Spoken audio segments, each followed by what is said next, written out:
everybody. Thanks for coming out on this soggy Saturday. We really appreciate you showing up. We have just a fabulous show here for you tonight. I hope you're enjoying it.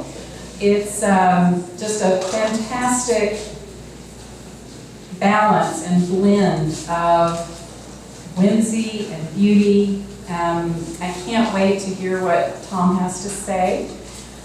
Tom Irven, our featured artist for this month. Here you go. Thank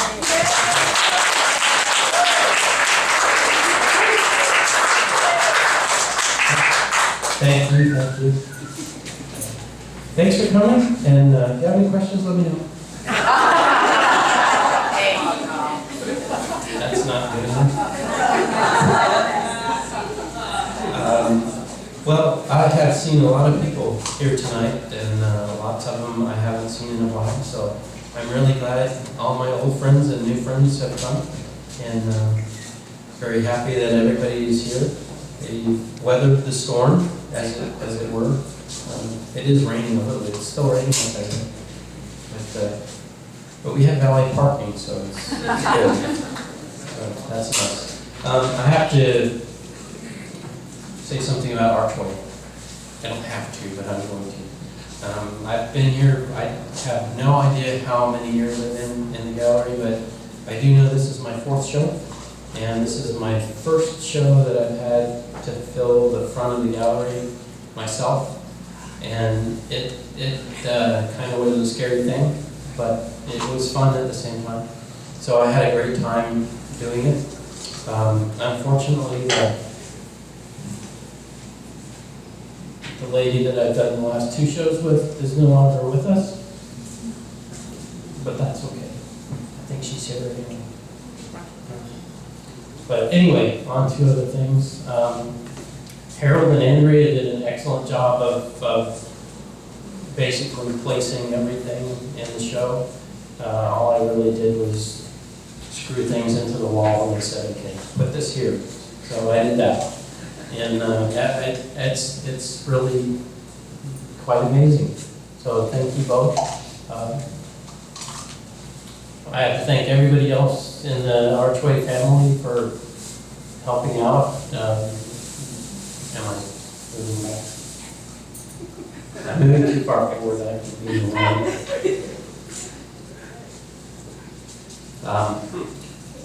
Donna for the Facebook things, and Joel for website stuff, and the Valleys for all their website, all that stuff that I don't do very well, the electronic things and media stuff. Leanne and Deborah Ford for all the publicity. So it was just very nice. Everything comes together, and I'm happy to be here. So I'll talk a little bit about my work.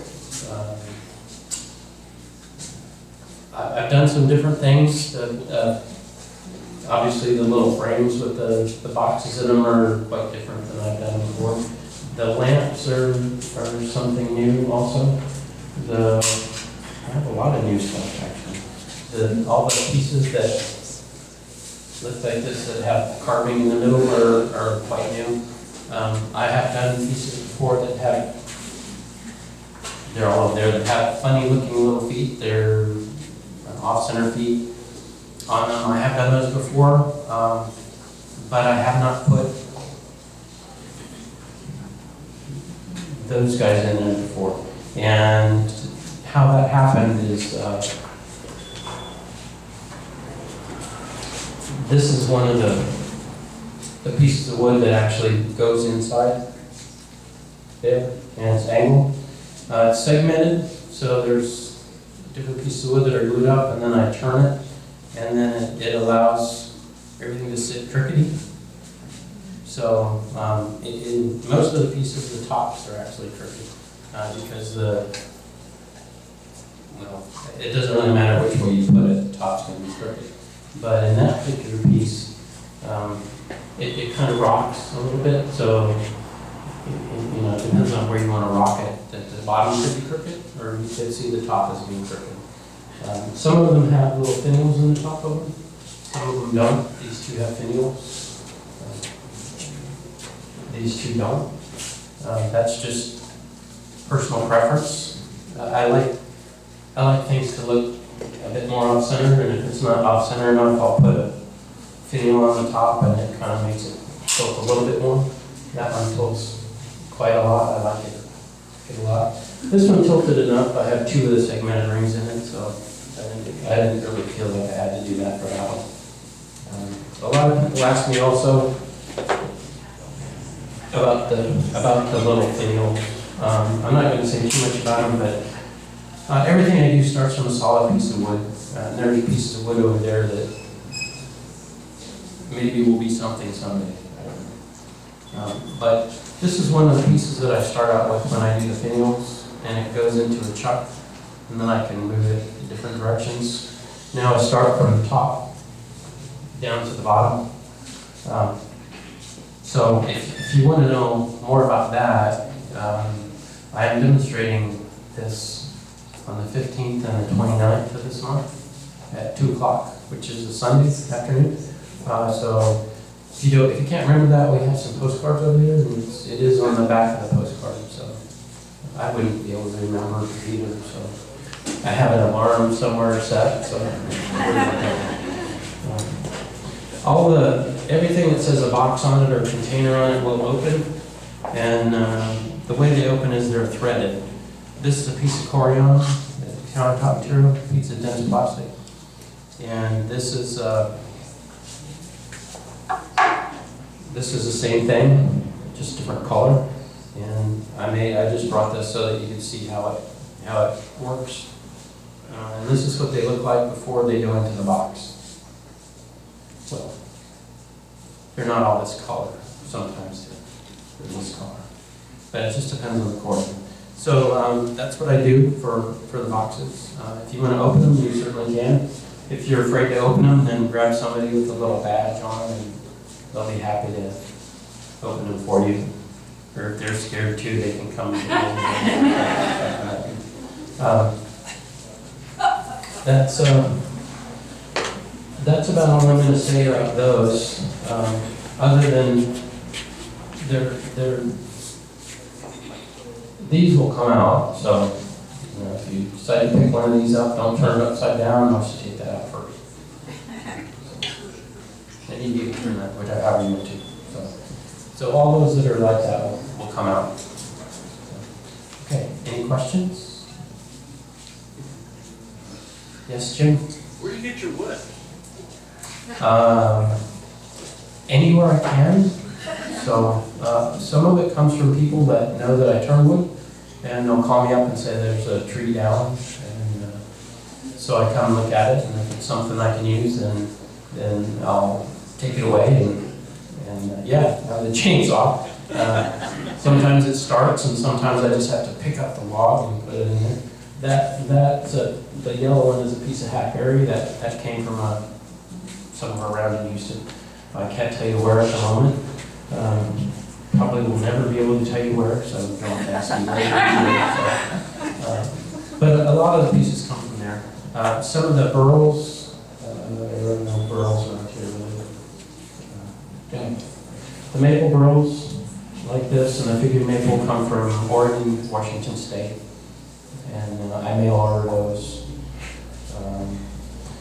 Some of the pieces come from Indiana. I go up there. We still have family in Indiana, so I go up there, and anytime I find a piece of wood that I like, I tend to get it, whether I have to buy it or not. So I have a lot of wood, so it just kind of hangs around.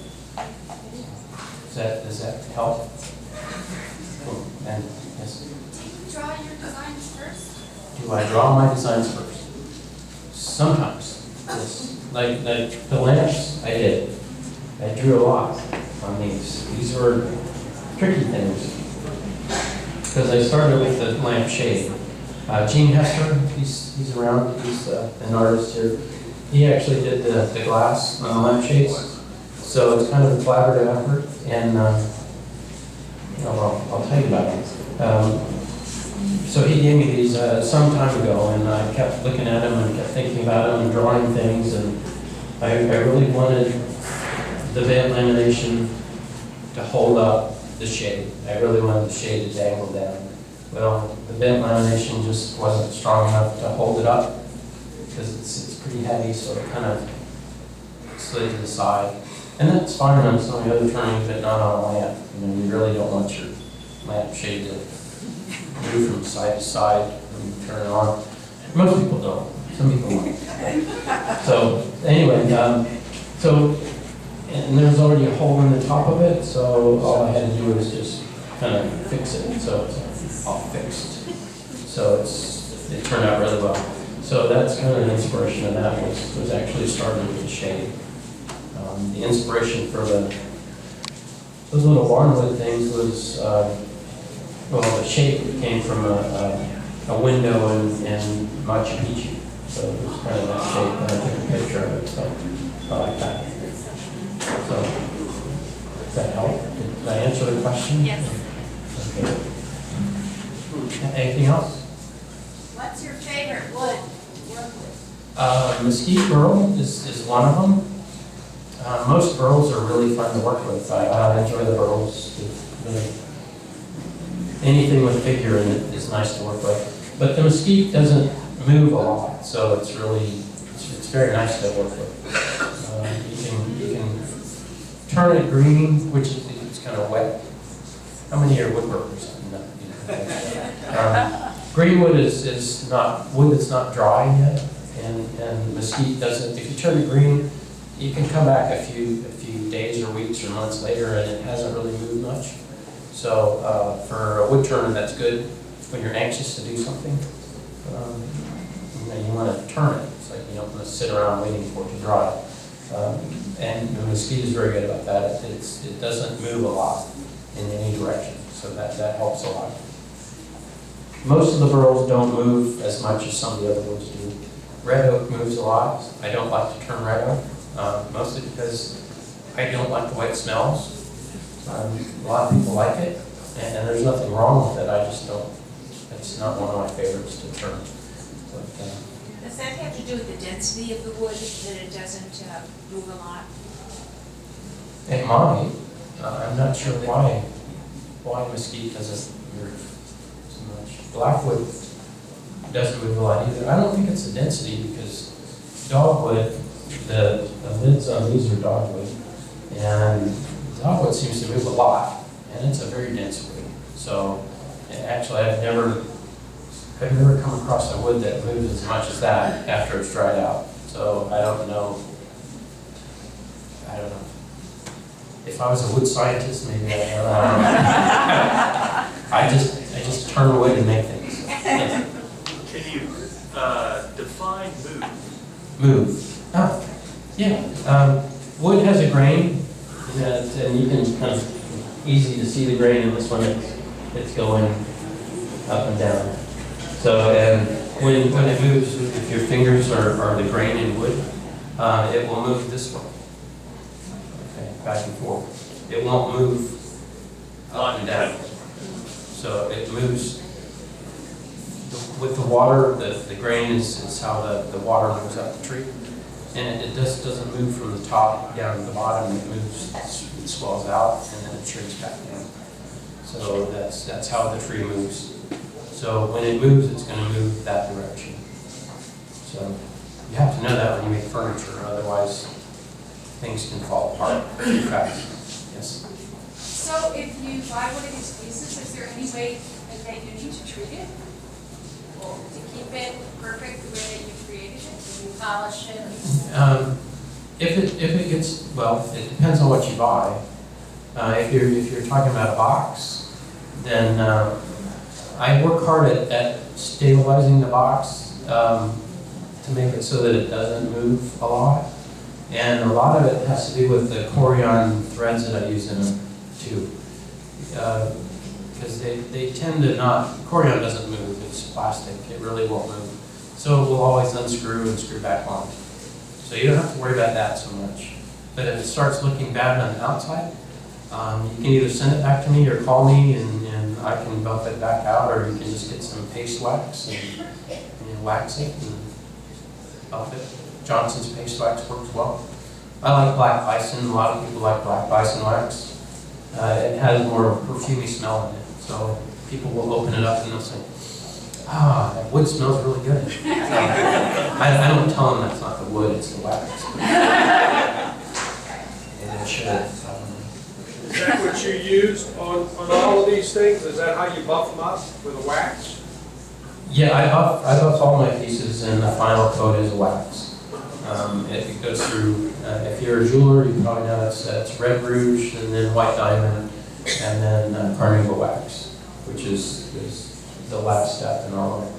And before that, most of them get the bigger pieces get an oil finish, and the smaller pieces generally just get a sanding sealer, and then the wax is the final coat.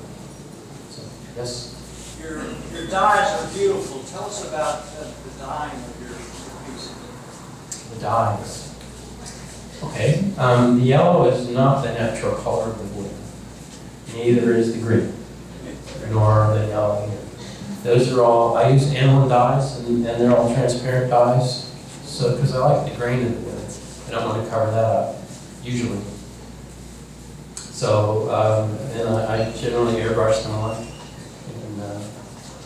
And you can change colors. There's the green one over that way, kind of starts out dark green and then goes to light green and then it goes into yellow.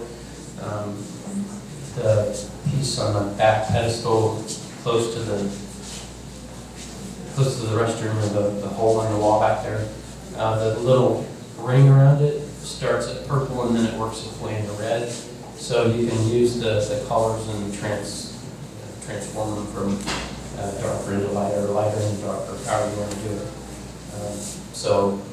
With paint, I've done acrylic before, and I like the texture of acrylic because you can sponge it on and make all kinds of textures. But generally, it's not transparent, so you end up with whatever color you're using, which looks good, but you don't see the grain in the wood.